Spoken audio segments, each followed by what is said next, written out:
Welcome to the day 41 of 365 days shortcut series. మనకి ప్రపోర్షన్లో next question చూడండి. Find the fourth proportion of 12, 16 and 18. మనకి ABC ఉన్నది. Next వచ్చేది మనకి డి. సో డి వాల్యూని మనల్ని ఫైండ్ చేయండి అంటున్నాడు. సో డి ఈక్వల్స్ టు ఏమవుతుంది, మనకి మామూలుగా ఏం రాస్తాము, ఏడి ఈక్వల్స్ టు బీసీ కదా. సో మనకి ఇక్కడ డి వాల్యూ ఫైండ్ చేయమంటున్నాడు. సో మనకి ఏ ఉన్నది అండ్ తర్వాత బి ఉన్నది, సి ఉన్నది. So D equals to BC by A అనేది ఏ అవుతుంది పంపించడం అనుకోండి, బై అవుతుంది కదా. సో బి వాల్యూ ఎంత మనకి 16 అండ్ ఆ తర్వాత ఇంటూ 18 బై ఏ వాల్యూ ఎంత అంటే మనకి 12. So by 12.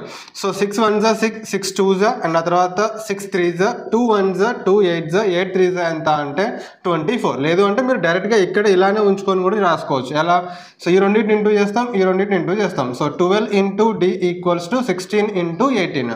So 6 2 and 6 3 2 1 2 8. So D equals to ఎంత అంటే 8 ఇంటూ 3 24. సో దీనికి ఆన్సర్ ఎంతో కింద కామెంట్ సెక్షన్లో చెప్పండి. ఇలాంటి మరిన్ని వీడియోస్ కోసం కెరీర్ని ఫాలో కొట్టండి, మీ ఫ్రెండ్స్ అందరికీ కూడా షేర్ చేయండి. జై హింద్.